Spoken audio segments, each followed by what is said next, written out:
नमस्कार सबैमा। आज म नेपालको राजनीतिक विषयमा प्रभात दाइसँग संवाद गर्न गइरहेको छु। दाइ स्वागत छ। नमस्कार, धन्यवाद। दाइ, अहिलेको यो राजनीतिक अवस्थालाई, यो राजनीतिक परिदृश्यलाई तपाईँले कसरी मूल्याङ्कन गरिरहनु भएको छ, कसरी हेरिरहनु भएको छ? यस्तो छ, अब युवा नेतृत्व हामीले राजनीतिमा खोज्यौँ। बालेन शाह जो 35-36 वर्षको हुनुहुन्छ, उहाँको नेतृत्वमा आज सरकार छ होइन। उहाँलाई देश र जनताले धेरै ठुलो विश्वास गर्नुभएको छ। उहाँलाई गल्ती गर्ने अथवा चाहिँ उहाँलाई असफल हुने छुट पक्कै छैन। तर हामीले जेनजीको म्यान्डेट अनुसार जसरी चाहिँ निर्वाचनमा होमियौँ, जसरी त्यसको परिणाम आयो, जसको जगमा चाहिँ आज बालेन शाहज्यू चाहिँ प्रधानमन्त्री हुनुहुन्छ, हाम्रो आशा भरोसाहरू फेरि पनि निराशामा परिणत हुने त होइनन् भन्ने खालको सिनारियो बन्दै गएको हो कि अथवा फेरि पनि नेपालीको चाहिँ विकास र समृद्धिको स्वाद चाख्ने जुन अभिलाषा जुन थियो त्यो चाहिँ फेरि पनि असफल हुन खोजेको हो कि भन्ने हिसाबले मलाई चाहिँ संशय छ। राजनीतिक वृत्तको कुरा गर्ने हो भने मलाई चाहिँ त्यस्तो लाग्छ। यसको मूल्याङ्कन तपाईँले कसरी गर्नुभयो? यो सुरुवाती सङ्केतहरू, सरकारको कामको सुरुवाती सङ्केतहरू राम्रो नभएर कि के कारणले? यस्तो अब खास अहिले नै बालेन सरकारको विषयमा पुरै मूल्याङ्कन गर्ने, त्यसको बारेमा विश्लेषण गर्नको लागि त अलि हतारो होला। अझै 2 हप्ता जति समय छ। बालेनज्यूले चाहिँ सरकारको नेतृत्व लिनुभएको, हामीसँग पर्याप्त समय त छ। 100 दिन नभइकन त खासै धेरै टिका टिप्पणी गर्नु पनि त्यति उपयुक्त हुँदैन। तर जुन जेनजी आन्दोलन हुनुको कारण अथवा युवाहरूमा फ्रस्ट्रेसन आउनुको कारण अथवा रासोपालाई यसरी 2/3 बहुमत दिनुको कारण र युवा नेतृत्व बुढाहरूलाई साइड लगाएर युवा नेतृत्वलाई देश सुम्पनुको मुख्य कारण भनेको हाम्रो देशमा आर्थिक असफलता भयो, हाम्रो देश भूराजनीतिक चपेटामा फस्यो अथवा हामीले भूराजनीति, वैदेशिक सम्बन्ध लगायतलाई हामीले व्यवस्थापन गर्न सकेनौँ। र तेस्रो कुरा, देशभित्रै शान्ति स्थायित्वको वातावरण भएन। पटक पटक सरकारी परिवर्तन भइराख्यो र संविधानमा पनि केही कुराहरू विमति छन्, त्यसको पनि सम्बोधन गर्नु पर्यो भन्ने मोरलेस 4-5वटा चाहिँ हाम्रा जेनुन विषयहरू थिए जनताको। त्यो चाहिँ नै विगतका सरकारहरूले, विगतका नेतृत्वहरूले नगरेको कारणले गर्दाखेरि उनीहरूले वैदेशिक सम्बन्ध पनि राम्रोसँग ह्यान्डल गर्न सकेनन्, जसले गर्दाखेरि नेपालको इन्टरनेसनल एरेनामा, इन्टरनेसनल मार्केटमा भनौँ न, त्यो जियो पोलिटिकल त्यो मार्केटमा चाहिँ नेपालको फेस एकदम स्याडो कमजोर देखियो, जसले गर्दा नेपालले आर्थिक लाभ लिन पनि सकेन। इन्टरनेसनल एरेनामा हाम्रो इमेज पनि त्यो किसिमको त्यो लेभलको हुन सकेन भन्ने कुरा हो। त्यसलाई हाम्रो विगत लामो समयदेखिको हाम्रो कमजोर कूटनीतिक प्रयास भन्छु मैले, त्यसलाई कूटनीतिक अभ्यास होइन, त्यसले गर्दाखेरि त्यो कुराहरू हुन सकेन। हाम्रो मित्र राष्ट्रसँगकै सम्बन्धहरू हाम्रो राम्रो हुन सकेन। त्यो एउटा कुरा थियो। अर्को कुरा आर्थिक समृद्धिको कुरा। आज तिमीले गएर चाहिँ बैङ्कमा गएर हेऱ्यौ भने हाम्रो बैङ्कले लगानी योग्य रकमहरू झन्डै 13-14 खर्ब रुपियाँ पैसा बैङ्कमा थुपारेर राखिरहेका छन्। लगानीकर्ता व्यवसायीहरूले पर्याप्त मात्रामा बैङ्कबाट लोन लिएर देशमा इन्फ्रास्ट्रक्चरहरू बनाउनु पर्ने, उद्योग धन्दाहरू सञ्चालन गर्नुपर्ने, व्यापार व्यवसायहरू चाहिँ उनीहरूले एकदम विस्तार गर्नुपर्नेमा आज व्यवसायीहरूको चाहिँ त्यो नुन खाएर झोक्राएको कुखुरा भने जस्तो चाहिँ एकदमै उहाँहरूको चाहिँ त्यो कन्फिडेन्ट देखिँदैन क्या। व्यवसायीहरूमा कन्फिडेन्स छैन। अब हाम्रो चाहिँ बजेटकै आकार हेऱ्यौँ भने पनि 21-22 खर्बको बजेट बनाइएको छ। 13-14 खर्ब रुपियाँ चाहिँ तपाईँको तिम्रो चाहिँ नि करबाट, राजस्वबाट चाहिँ सङ्कलन गर्ने भनिएको छ। यसो हेर्दाखेरि त्यो पैसाले हाम्रो चालु खर्च मात्रै सञ्चालन गरेर लगभग पुग्ने त्यस्तो खालको चाहिँ विक हाम्रो बजेट बढिराखेको छ। अनि जो लगानीकर्ताहरू हुन् उनीहरूलाई चाहिँ गिज्याउने, होच्याउने, गाली गलौज गर्ने खालको मेन्टालिटी आम जनताको छ होइन। इभन सरकारले सञ्चालन गरिराखेका, इभन अहिलेको सरकारले पनि व्यवसायहरूलाई हेर्ने दृष्टिकोण त्यति राम्रो भयो जस्तो लाग्दैन। बजेट मार्फत पनि त्यो कुराहरूलाई सम्बोधन गर्ने, आर्थिक पक्षलाई बलियो बनाउने कुराहरूलाई चाहिँ सम्बोधन त्यति साह्रो भएको मैले देखाएको छैन होइन।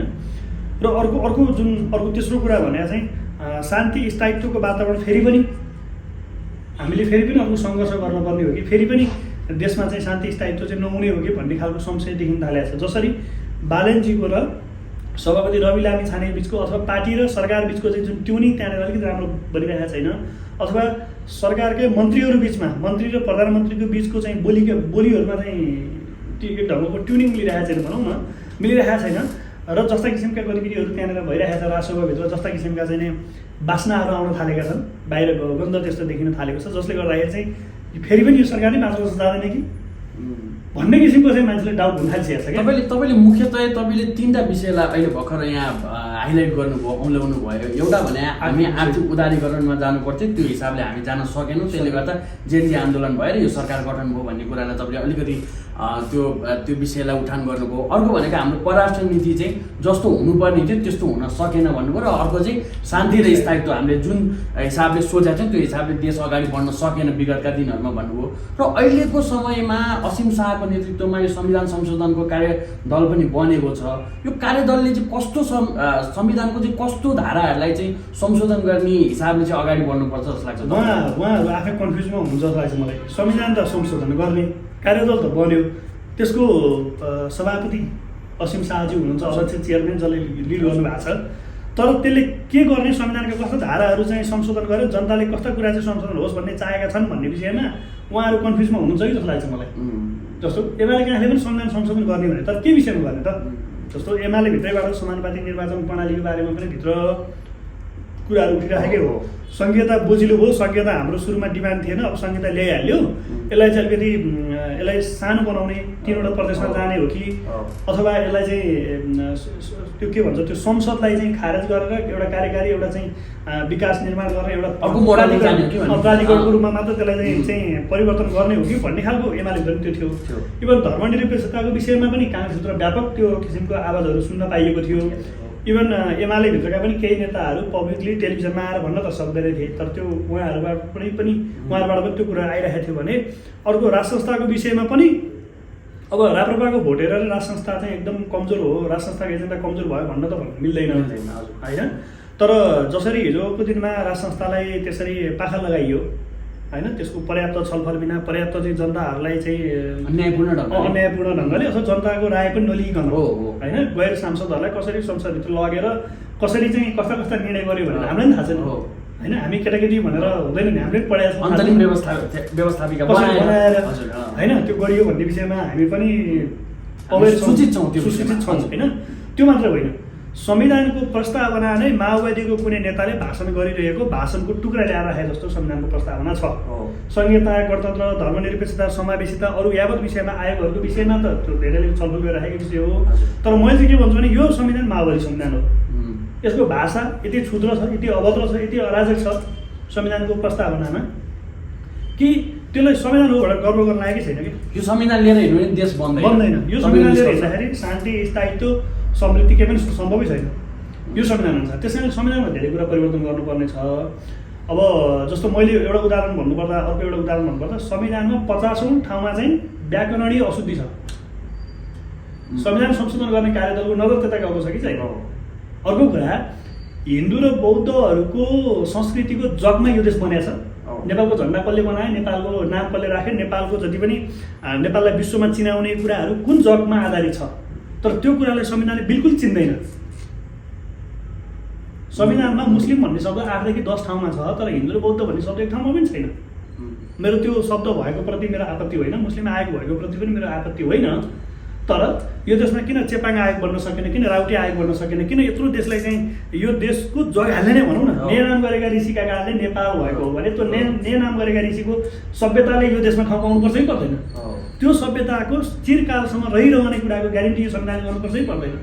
अनि गौतम बुद्ध जन्मेको देश भनेर विश्वमा गर्व गर्दै हिँड्ने, तर त्यही गौतम बुद्धको चाहिँ बौद्ध मार्गीहरूको आस्थामाथि आक्रमण भइरहेको छ। त्यो आस्था मान्ने मानिसहरूको चाहिँ सङ्ख्या घटिरहेको छन्। उनीहरू धार्मिक धर्मान्तरण अथवा चाहिँ विभिन्न चाहिँ प्रभावमा उहाँहरूको चाहिँ आज अस्तित्व सङ्कटमा छ।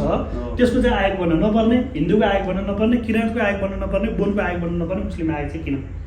मुस्लिम आयोग खास गरेर मैले भने होइन, आवश्यक भएर बनाएको होला नि, तर हिन्दू बौद्धलाई खोइ, किराँतलाई खोइ होइन, त्यस पछाडि गएर बोनलाई खोइ।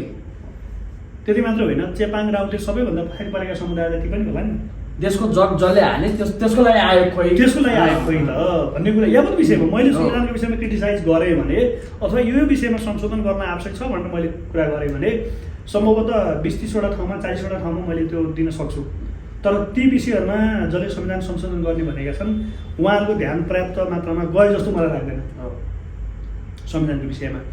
र आर्थिक विषयमा चाहिँ जुन ढङ्गले हाम्रो चाहिँ आर्थिक लिबरलाइजेसनमा जानुपर्ने थियो, जुन ढङ्गले हामी उदारीकरणलाई हामीले एडप्ट गर्नुपर्ने थियो, त्यो कुराहरू एडप्ट गर्न सकेनौँ। यो संविधानमा, यो चाहिँ बजेटमा, यो बजेटमा मैले एउटा के आयो, तिमीले एउटा कुरा याद गर्यो होला, स्वर्णिम वाग्लेज्यूले चाहिँ संसदको रोस्टममा उभिएर हामी समाजवादी होइनौँ, हामी कम्युनिस्ट होइनौँ भनेर मलाई छातपिटेर भन्नुभएको थियो होइन। अनि मलाई यति खुसी लागेको थियो कि यसपालिको बजेट चाहिँ कमसेकम नन सोसलिस्ट आउँछ, कमसेकम लिबरल इकोनोमीलाई चाहिँ यसलाई चाहिँ प्रमोट गर्ला, उद्योगी व्यवसायलाई चाहिँ प्रोत्साहन गर्ने खालको आउला भन्ने मैले आशा गरेको थिएँ क्या कम्तीमा। जस्तो पाकिस्तानले आफ्नो चाहिँ वायु सेवा निगमलाई उसले बेचिदियो, किनभने सरकारी उद्योग गर्ने होइन, व्यापार गर्ने होइन। भारतले त पहिले त्यो गरिहाल्यो। चीन स्वयं कम्युनिस्ट देश हो, आज त्यसले नाम मात्रको समाजवाद भन्छ, त्यहाँ पुरा तपाईँको तिम्रो चाहिँ नि क्यापिटलिजम लिबरल इकोनोमी छ भनेको। संसारलाई नै संसारका जति पनि समृद्ध राष्ट्र छन् अथवा समृद्ध राष्ट्र बन्ने क्रममा छन् ती देशहरूमा निजी क्षेत्रलाई नै खुकुलो गर्दाखेरि बनेका छन् भने हाम्रो देशमा चाहिँ आज पनि प्रधानमन्त्री बालेन्द्र शाहले चाहिँ सरकारकोले घाटामा चलाइराखेको डिडिसीको प्रचार गर्दै बस्नुहुन्छ यार। डिडिसीको प्रचार गर्नु समस्या छैन, त्यसले आर्थिक समृद्धि दिन्छ त? 100% दिँदैन नि। आज एकजना विनोद चौधरीले तिरेको करले मात्र देशमा कति हजारजना सरकारी कर्मचारी पाल्न हुन्छ। मीरबहादुर गुरुङले 10,000 मान्छेले रोजगारी दिइराखेको छ, विनोद चौधरीले 18-20 हजारलाई रोजगारी दिइराखेको छ, त्यस्तै चन्द्र ढकालले मलाई लाग्छ 8-10 हजार 15 हजारले उसले रोजगारी दिइराखेको छ। आज जिडिपीमा कन्ट्रिब्युसन 85% भन्दा बढी त निजी क्षेत्रको छ नि। सरकारको 14 खर्ब चाहिँ राजस्व आउँछ भनेको छ, 14 खर्ब मध्ये त 13 खर्ब त 13 खर्बभन्दा प्लस त प्राइभेट सेक्टरले तिरेको कर हो क्या। भने डिडिसीले तिरेको करले देश फालिन्छ। उदयपुर सिमेन्ट कारखाना जो चाहिँ नि एकदम त्यो असफलताको होइन मिसम्यानेजमेन्टको सबैभन्दा उत्तम इक्जाम्पल कुन उदयपुर सिमेन्ट नै डल्लो परेर त्यो फालेर होइन करोड गर्ने अवस्थामा छ हो। विडम्बना कति भने यतापट्टिको चाहिँ त्यही उदयपुरमा भएको अर्को सिमेन्ट फ्याक्ट्री जो निजी क्षेत्रले सञ्चालन गरेका छन् उनीहरूले नाफा पनि कमाइराखेका छन्। देशलाई चाहिने सिमेन्टहरू चाहिँ त्यसले बजारमा पठाइ पनि राखेका छन्, नाफा कमाएर सरकारलाई कर तिरिराखेका छन्। विडम्बना तिनीहरूले तिरेको कर चाहिँ कर मार्फत सरकारले घाटाको उदयपुर सिमेन्ट कारखाना चलाइरहनु परेको छ क्या। कति विडम्बनाको कुरा छ। अनि प्रधानमन्त्रीज्यू चाहिँ हिजो चुनावी क्याम्पेनको क्रममा चाहिँ उहाँले उदयपुर सिमेन्ट कारखानाको प्रमोट गर्नु खोज्नु भएको थियो क्या। सरकारले उद्योग चलाउने होइन, सरकारले व्यापार गर्ने होइन। हामी आजसम्म यो पटक पटक यसरी विद्रोह हुनुको कारण भनेको नै निजी क्षेत्रलाई सरकारले विश्वास गर्न नसक्दाको परिणाम हो। आज हेरौँ न, मेडिकलमा, शिक्षामा, एभिएसनमा हरेक कुरामा आज निजी क्षेत्रले नेतृत्व गरिरहेको छ। आज 85% भन्दा बढी रोजगारी त निजी क्षेत्रले नै दिइरहेको छ नि। त्यो मात्रै होइन नि, अझ यसलाई खुला गरौँ न, 90% दिन्छ नि। आज म जस्तो गरिबको छोरो पनि प्लेन चढेर हिँड्न पाएको छु क्या। नेपाल सरकारसँग त प्लेनै कतिवटा छ? 6वटा छ। अनि 2टा इन्टरनेसनल फ्लाइट गर्दो रहेछ, 4वटा डोमेस्टिक गर्दो छ। त्यो पनि अधिकांश ग्राउन्डेड हुन्छ, बेला बेला प्लेन किनेर ल्याउँछ, सबै भ्रष्टाचार हुने। त्यही 2टा इन्टरनेसनलमा उसमा मार्केटमा जाने भनेको 2टा प्लेनमा पनि भ्रष्टाचार वाइड बढी हामीले सुनेको छौँ। भनेपछि सरकारले व्यापार गर्ने होइन। बुद्ध एयरले आज इन्टरनेसनल फ्लाइट गर्न थालिसक्यो, हिमालयन एयरलाइन्सले इन्टरनेसल फ्लाइट गर्न थालिसक्यो आज होइन र। आज म जति पनि देशभित्र हवाई यात्रा गर्छु त्यो प्राइभेट सेक्टरको कारणले हो नि, होइन र।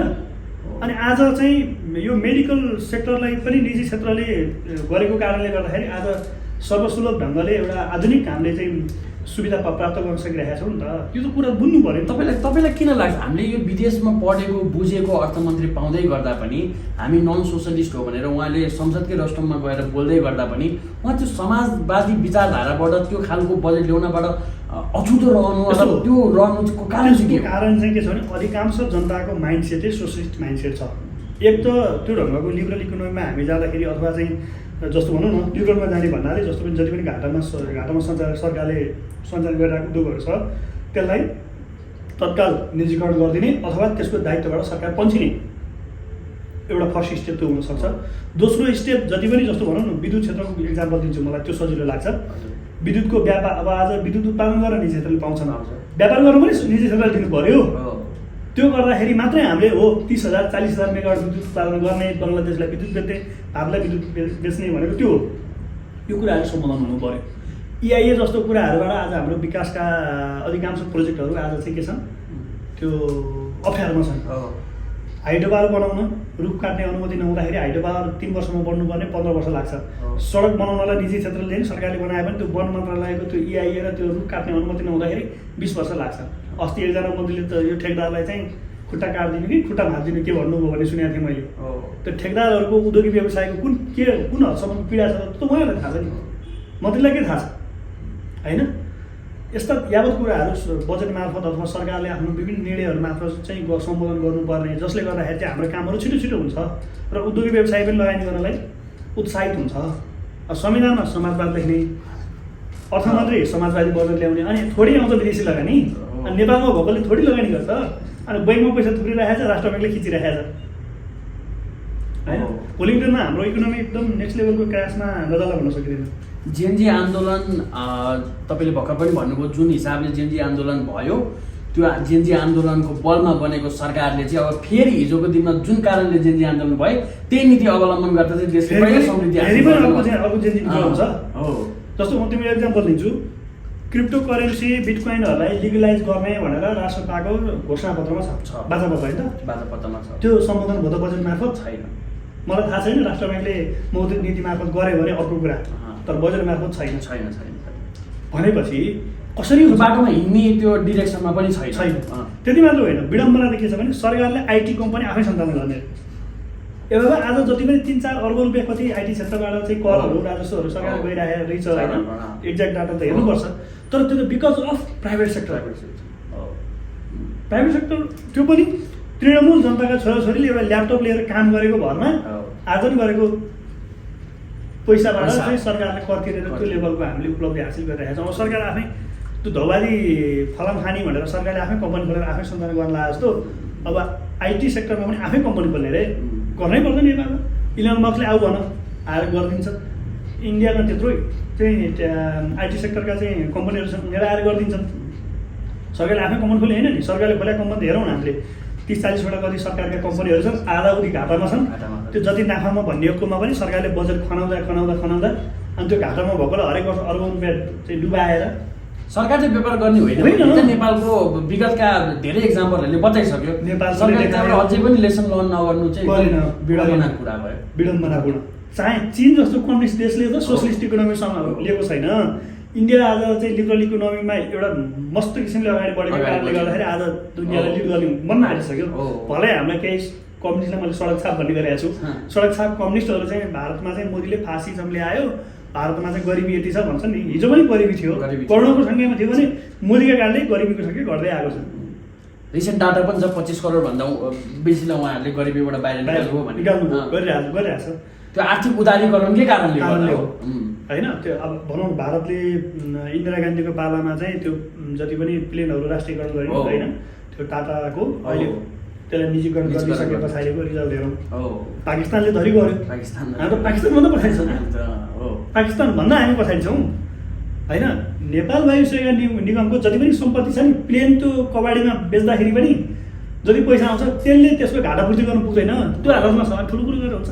फेरि अर्को विडम्बना चाहिँ के छ भने श्रीलङ्कामा चाहिँ आर्थिक रूपमा श्रीलङ्का चाहिँ यो एक किसिमले चाहिँ ड्यामेज हुँदाखेरि चाहिँ हाम्रै अर्थमन्त्री गएर चाहिँ प्राइभेट सेक्टरमा जानुपर्छ, प्राइभेट सेक्टरलाई दिनुपर्छ भन्ने वकालत गर्नुभएको। अब यहाँ उहाँ चाहिँ के गर्नुहुन्छ भने समाजवादी चाहिँ बजेट लिएर आउनु। त्यो एकदम राम्रो कुरा गर्यो होइन। मलाई त्यही त अब हाम्रो जुन जब अर्थमन्त्री श्रोणी वाग्लेज्यूले चाहिँ हामी सोसियलिस्ट होइनौँ, हामी कम्युनिस्ट होइनौँ भनेर जब रोस्टरमा भनौँ, मलाई एकदम खुसी लागेको थियो क्या। अरू कुरा चाहिँ भए पनि अब आर्थिकमा चाहिँ देशले कायापलट गर्ला भन्ने थियो। तर अफसोस बजेट आइसकेपछि हेर्दाखेरि म जस्ता पुरा केटीलाई पनि त्यो कुराहरू चाहिँ चित्तबुद्ध लागेन। हुनसक्छ उहाँले चाहिँ प्रधानमन्त्रीसँग ट्युनिङ मिलाउन बजेट ल्याउनु हो कि किन प्रधानमन्त्रीले चाहिँ सरकारले नै व्यापार व्यवसाय गर्नुपर्छ भन्ने खालको अभिव्यक्ति उहाँको गतिविधि त्यो देखिन्छ। जस्तो डिडिसीको प्रचार गर्ने, उनीहरूको सिमेन्ट कारखानाको चाहिँ प्रचार गर्ने होइन, अहिले आइटी कम्पनी पनि सरकारले सञ्चालन गर्ने जुन प्रधानमन्त्रीको इन्टेन्सन जुन छ त्यसलाई हेरेर प्रधानमन्त्रीसँग ट्युनिङ मिलाउन क्या। हजुर अच्छा, ट्युनिङ मिलाउँछ उहाँले त्यो सोसलिस्ट बजेट ल्याउनु हो कि। अर्को कुरा जनता सबै सोसलिस्ट छ। अहिले एकदमै लिबरलाइजेसनमा जाँदाखेरि चाहिँ अथवा घाटा परेको उद्योगहरूलाई चाहिँ प्राइभेटाइज गर्दा त्यस्ता खालका चाहिँ निजी क्षेत्रले सबैतिर खुला गर्दाखेरि चाहिँ जनताले विद्रोह गर्ने हो कि भन्ने डर लाग्यो मलाई थाहा छ। डराएर त विकास हुँदैन। श्रोणीवालले जिउको विद्वतालाई कसले प्रश्न गर्ने? कसले गर्छ?